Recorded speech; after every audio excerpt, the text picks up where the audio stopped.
Portrait practice with Mrs. Tobry. So we're taking our drawing of a portrait and adding value today, which means we're going to shade from light to dark to really make this portrait and this head look three-dimensional.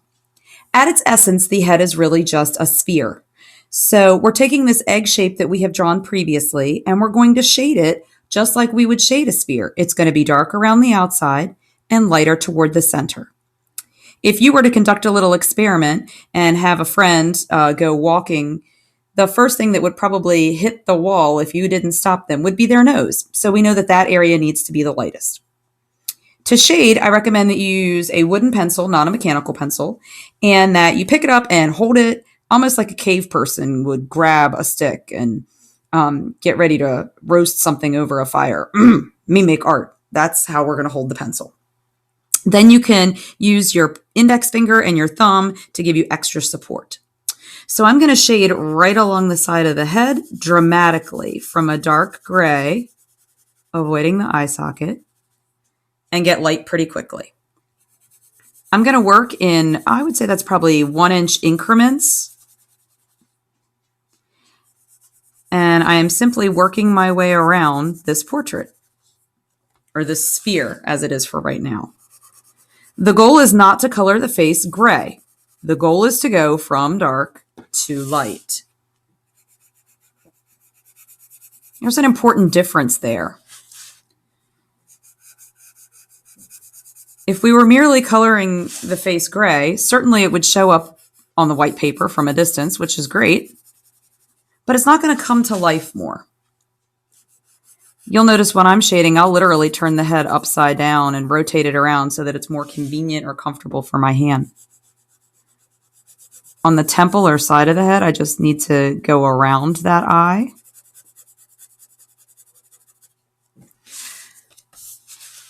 With the hair, one of the things I kind of take in mind is that the tips of the hair might have a little bit of the skin tone showing through, because when you see the ends or wisps of someone's hair, you often do see the value of their skin showing through there.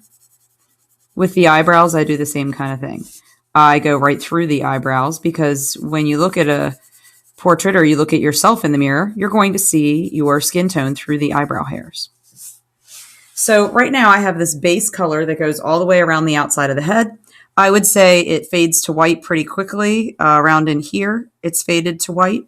And the next step for me might be to take my fingers, or I like to use a little piece of paper towel and kind of wrap it around my finger like a little ghost costume for Halloween. And I'm going to start in the light areas first, and I'm just going to soften or smudge that. You'll notice I'm avoiding the lips. I'm not trying to go through the eye either.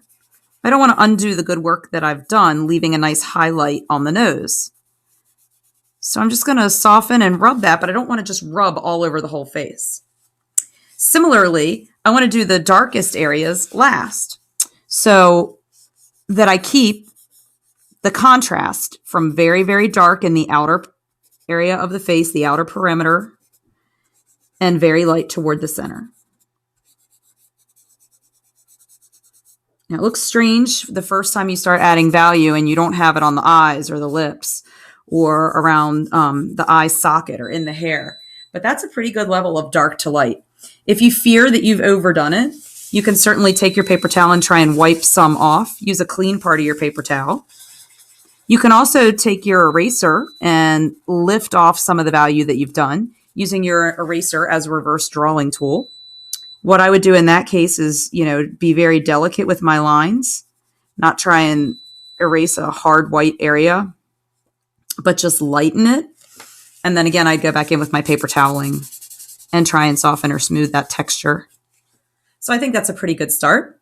Let's review what we did. We picked up our pencil like a cave person, grabbed it, held it between our thumb and our pointer finger, and we shaded dark around the outside of the sphere and left it white in the center. We're going for dark to light regardless of ethnicity. You are going to see highlights and shadows no matter what color, skin tone your sitter or the person that you're making a portrait has, regardless of their skin tone. Let's go around the eye socket now. The eye socket is a opening in the skull and it holds the eyeball. So we're going to do some shading alongside the nose. We're going to do some shading along the eyelid. And this time we're getting lighter as we come out to the brow bone. So I would say in this case, I'm going more medium and fading out to light. Let's do it again on this side. Kind of a medium pressure. As I'm coming up toward the eyebrow, I'm fading to light.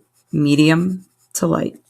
I'm going to turn my portrait just a little to make it easier for me to reach. Medium to light. Medium to light. Medium to light. I may have kind of covered up some of my eyelashes there, but I can put those back on. Taking my paper towel again, wrapping it around my finger. I need to stay in the light areas first. So I'm going out here on the cheek, way up on the brow bone.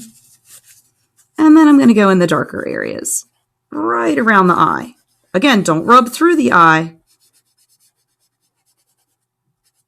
All right, that nose stays light. The whites of the eye stay white, nice and clean and crisp. If you think you overdid it with your paper towel, just get in there with your eraser, using kind of a dabbing or stroking motion. Do a little reverse drawing and get that nice and light again. Okay, I like a little highlight right in the center of the eyelid, because if you think about it, the eyelid is a protective layer of skin that's going over a sphere. Again, a sphere in this case is your eyeball. But what we're really seeing is we're seeing this protective layer of skin really wrapping around. And so naturally, there's going to be a little highlight toward the center. That's a great thing to emphasize by either lightening or just trying to shade it a little lighter toward the center of the lid and darker in the corners. Excellent. Let's shade the iris or colored part of the eye. I suppose I should have allotted time for the pupil. The pupil is going to be really dark, practically black. The pupil is an opening, actually. So we're not actually seeing a black object. We're seeing inside a cave. And then I like to leave a little highlight. Not too big, just a little space that won't get shaded. And for the shading on the eye, if you want to go with a light blue eye, you want to go fairly light. So we're going to go medium around the outside of the iris or the donut. That is the colored part of your eye. And get lighter toward the center. A brown eye or a dark gray eye might be a little bit darker as it goes toward the center. I'm holding my pencil like a cave person, but truthfully, after a while, I'll be ready to switch and use the tip of my pencil again. Okay, I think I left this one a little bit too dark, so I'm just going to lighten that back up. Notice how I use that eraser as a reverse drawing tool. I'm just kind of lifting and doing little dabs, little strokes. Okay, I might get in there with the corner, tiny little bit of paper towel. I did kind of a C shape or a U shape gesture. That way the dark around the outside stay dark and the light in the more toward the pupil stayed light. If I feel like I lost that highlight in the eye, I can just use my eraser to keep that nice and clean, nice and light. Okay, my lash line probably got rubbed away a little bit. I'll put that back on. We drew the lashes by going out after we followed along the shape of the eyelid. So I'm going to review that. Put your pencil right along here, follow the shape of that lid, and then when you get above the pupil, then you can draw some of those lashes. The bottom lash line has very few lashes, and they're much shorter. There's really not very many lashes toward our tear duct, which is in here. Okay, I've got a good looking eye there. Some shading alongside the nose. I think I like that. Let's do the lips now. For the lips, you're always going to have a shadow where two things come together. So where the two lips come together, we're naturally going to have some gray. And then as the lips are wrapping around the front of a head, we're going to have a highlight more toward the center and darker in the corners. That should sound familiar. Highlight in the center.